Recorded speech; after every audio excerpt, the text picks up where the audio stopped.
ሰላም ጤና ይስጥልኝ። ውድና የተከበራችሁ በመላው ዓለም ያላችሁ በኢንተርኔት ነው። እግዚአብሔር ይመስገን ደህና ነኝ። ክፍል 10 ግፈኛዋ ሚስትና የሰራተኛዋ ፍጥጫ የሚል ቲና ፊልም ክፍል 10 አብረን የምናይ ይሆናል። የባለፈው ክፍል ቲና የቤት አገልጋያቸው ወይም ቤት ውስጥ የምትሰራውን ካሌብ ባለቤቱ ቲና እንዳያሰናብታት አርግዤልሃለሁ ምናምን ያለችው ስለነገረችው በቃ ከዚህ በኋላ መመለስ አለብኝ መሄድ አለብሽ፣ ጥሩ ገንዘብ አስገብቼሻለሁ ወደ አካውንትሽ፣ ግን ደግሞ በይቅርታ ጠይቀሽ ወደዚህ ቤት እንዳትመለሽ እያላት በቃ አልመለስም እንዳልክብኝ ብላ የእሱን አባት የካሌብን አባት አባዬ እንግዲህ እስካሁን ለአንተ ብዬ እዚህ ቆይቻለሁ፣ አሁንም አንተ በጸሎት አስበኝ እያለችው ነበር። የካሌብ አባትም አይናገሩም አይጋገሩም ተብለው የልጁ ሚስትና የልጁ የሚስት ውሽማ ባጠገባቸው ብዙ ግፍ ሲሰሩባቸው የነበሩት እንግዲህ ትሁት ስትሰነባበታቸው እሳቸው ብድግ ብለው አትሄጂም ብለው እጇን ይዟታል። ካሌብም ተናግሮ የማያውቀውን አባቱ ሲናገረውና ቆሞ ሲያይ በጣም ተደስቷል። ካሌብም እሷን ለምን አትሄጂም አልክ ብሎ ሲጠይቀው አባትም እሷ እኮ ባትኖር እስካሁን በሕይወት አታገኘኝም ነበር ይላሉ። እንደ ቲና ክፋትማ እስካሁን እኔ በሕይወት የለውም እያሉ ለልጃቸው እየነገሩት ነበር። ካሌብም ምንድን ነው የምሰማው አባዬ? እኔ እኮ እንደውም ስትንከባከብህ ነው የማውቀው ያየሁት የተመለከትኩት ይላል። ይህንንም የምታደርገው ባለቤቷን ስታይ ለማስመሰል ነበር።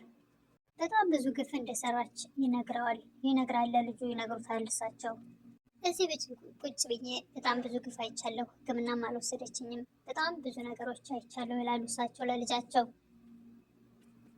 እርጉዝ ነኝ አለችኝ አውቃ ነው ይላሉ እሳቸው። ግን ደግሞ የተሳሳተ ውሳኔ እንዳትወስን እያሉ ነው አባት። ካሌብም ግን እኮ አልትራሳውንድ አሳይታኛለች ይችላል። አባትም ምናልባት እርጉዝ ሊሆን ይችላል፣ ግን ያንተ ልጅ አይደለም ይሉታል። ካሌብም በጣም ይደነግጣል። ከስራ ልትወጣ ውጭ ተብላ የነበረችው ትሁት ወደ ኪችኗ ናት፣ ስራዋን እየሰራች ነው። ካሌብም ወደ ኪችን ሄዶ ትሁት ይቅርታ ላባረርሽ ነበር እኮ ይላታል። እኔ የዚህ ስራ ማጣት ሳይሆን አባዬን እንዳይገሉት ብዬ ነው እስካሁን የቆየሁት ትላለች። ምን ስንት ናቸው ደግሞ ብሎ ይደነግጣል።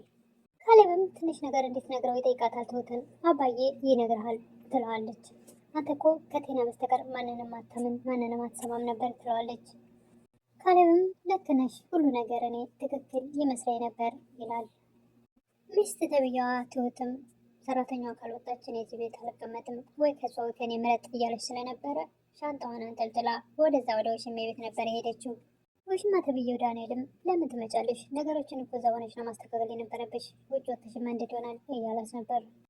ቴና ተብያዋም ያቺ ትሁት እዛ እያለች እንዴት እዛ መኖር እችላለሁ ትዕግስት ያለቀ ትላለች። ቢሆንም ሁሉን ነገር ታግሰሽ ነገሮችን እስክናስተካክል እዛ መሆን አለብሽ፣ ከወጣሽ እኮ ማንም ንብረት የሚያካፍልሽ የለም ይላታል። እሱም ገንዘብ ነው እና ፍላጎቱ መጀመሪያውንም ገንዘቡን ይዘሽ እንድትመጪ ነው የምፈልገው እያለ ስለነበረ አሁን ከዛ ከወጣች ምንም ስለማያገኝ የእሱ ሀሳብ ስለ ገንዘብ ብቻ ነበረ። ውሽሜ ተብዬው ስለመከራት ወደ ቤቷ ተመልሳ ሻንጣዋን ይዛ ትመጣለች። ስትመለስ ልክ እንደ ድሮ አልሆን ይላታል ባለቤቷ ካሌብ። እንዴ እንደዚህ ነው ምን ሆነሃል? ምን ተፈጥሮ ነው ትለዋለች። ምንም እያለ ለመሸፋፈን ይሞክራል። ደጋግማ ስትጨቀጭቀው በቃኝ ከውን በኋላ ተይኝ ደክሞኛል ልተኛበት ይላል። አባቱ የነገረውን ነገር በህሊናው እያመላለሰ ባለቤቷንም እንደነበረ ስላላገኘችው ወደ ኩሽና ትሄድና ትሁትን ምንድን ነው አንቺ ነግረሽ ነው አይደል ትላታለች። ትሁትን ምንድን ነው የምነግረው ትላታለች። ደጋግማ ስጨቀጭቃት ነግረሽ ነበር እኮ ትላለች ትሁት። እንደተለመደው ካሌብ ወደ ስራ ሲሄድ አሁንም ውሽማ ተብዬው ዳንኤል ድጋሚ ወደ ቤት ይመጣል። ድጋሚ አሁንም ወደ መኝታ ቤት ይዘው ትገባለች። ውሽማ ተብዬው ዳንኤልም በጣም እየፈራ ነው እየሰጋ ነው። እንደዚህ ሆነን ሰው ቢመጣብንስ እያለ ነበረ። እሷ ምንም አታስብ፣ ሽማግሌውንም የማያንቀሳቀስ መድኃኒት ነው የሰጠው ትለዋለች። እሱም ግዴለሽ የምንወጣ ከዚህ ክላስ ይላታል። እሷ ደግሞ ምንም ችግር አይፈጠርም እያለች ታበረታታዋለች። ጭራሽ ሳሎን ወጥተው ይቀመጣሉ። እስከ መቼ ድረስ ነው በዚህ ህይወት የምንቀጥለው ይላል ውሽማ ተብዬው ዳንኤል። እንግዲህ ይህን ግውዝ ሰውዬ እስክንገላገል ድረስ ትላለች። እስከምንቀብረው እያለችው ነበር። ዳንኤልም ሽማግሌው እንደሚሰማና መንቀሳቀስ እንደሚችል በጣም እየተጠራጠረ ነው። ቅድም ያስቀመጥኩት ለምልክት ብዬ እኔ ነበርኩ ያስቀመጥኳቸው፣ አሁን ካሉበት ተንሸራተዋል እያለ ነበረ። በጭራሽ አይንቀሳቀስም አታስብ፣ አሁን እኛ ወደ ነበርንበት ወደ ቤታ ክፍል እንመለስ ትለዋለች ጭራሽ። ዳንኤልም አንቺ ወንድሜ ነሽ፣ ወንድሜ ነው ብለሽ ብታመጭኝም ትሁት ግን ሳታቀበን አትቀርም ይላታል።